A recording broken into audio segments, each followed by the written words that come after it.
Haha, now we're going to talk about why Joey Diaz has actually quit podcasting. One of my favorite comedians of all time.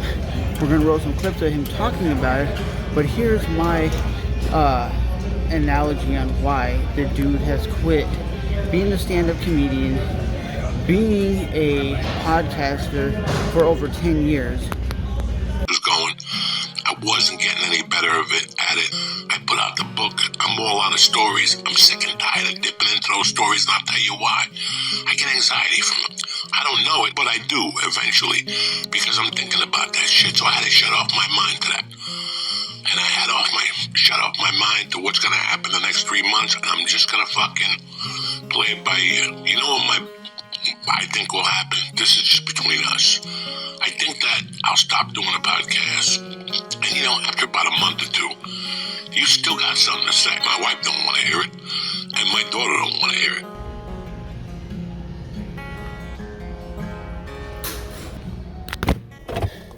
it. So, the reason I believe Joey Diaz pretty much stopped his Joey podcast, The Joint, is because of one or two things. Yes, he loves podcasting. Yes, he likes talking about random, crazy topics. And a lot of times the topics that he talks about are stuff that me or you can't relate to because they're so unfathomable that you're like, I can't believe this really even happened, right? So he brought out a book recently. It's called Joey Diaz, A Comedy Savage, right? And you can buy it on audiobook. And to be honest, I think it's kind of like that Kurt Cobain situation. Because he became so famous, he's a dude that always says, I'm not a famous dude. But he actually is famous. I think he's one of those guys that doesn't like the limelight, doesn't want to be a celebrity, as they say. When you podcast, right, I'll show you some numbers. His old podcast with his buddy Lee were all over the place. They were wild. They would talk about crazy stuff. He would eat like 1,000 milligrams of edibles, be blasted. He would be barbecued into space. Like, I'm talking, this dude be eating like 2,000 milligram edibles and doing his podcast, right? I don't think it's the fact that he was eating these crazy edibles and doing some crazy stuff on the podcast. I think it's the fact that, for one, he told all the crazy stories that he has, and he has no stories, and he doesn't want to keep rehashing the same story and telling it in maybe a little different way, right? I also believe one thing that might be true, because he has none of his comedy friends, none of his buddies that are around him that do the same thing he does, like the Joe Rogans, the Brendan Schaubs, the Tom Segura's, the Burt Kreischers, these dudes that he went to the comedy show with every week.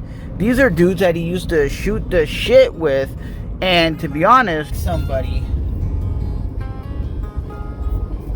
and you take them out of their element. For one, he has a family.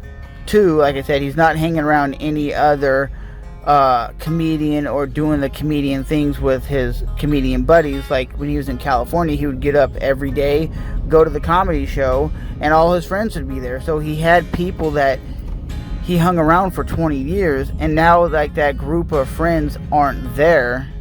It sounds like someone who's depressed, somebody who's like, yeah, I can do it for like 15 minutes, like on a Patreon page. I can make a little YouTube short every now and then, but these 2-hour, 1-hour podcasts aren't for me anymore. And I believe if he had like a live podcast where he was engaging with the audience, where they were asking questions and he was just talking and shooting the breeze like a lot of YouTubers do, he would find it more enjoyable, because what he's missing is that like brotherhood that he had, that camaraderie that he had.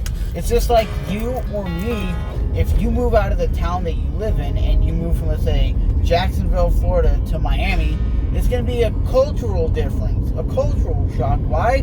Because the friends that you normally hang around aren't going to be there, so you're going to be kind of like that lone wolf that doesn't see their friends that they normally see.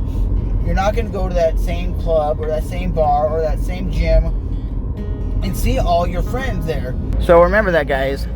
If you ever watched Joey Diaz's podcast, let me know. And did you ever think Joey Diaz's podcast was fun, exciting, and enjoyable? At the end of the day, guys, Joey Diaz has said, hey, I had a hell of a run, and we'll see you on the other side.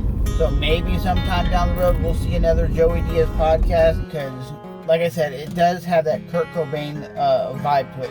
I no longer want to be in the limelight. I have a family that I'm taking care of. But also, even Joe Rogan has said the reason he believes that Joey doesn't do stand-up and do the things he used to do is because he doesn't have that camaraderie, that brotherhood around him. So it's just like, I'm not around people that are going to the club doing stand-up all the time. So why would I do that when I have friends and regular people that are not Hollywood type, not comedians, not in the industry? So I completely understand that, because if you were a full-time YouTuber and you were talking to some random neighbor and go, what do you do for a living? Oh, I sit in front of my camera and talk about topics for an hour and I get paid this. They'll go, I don't really get it.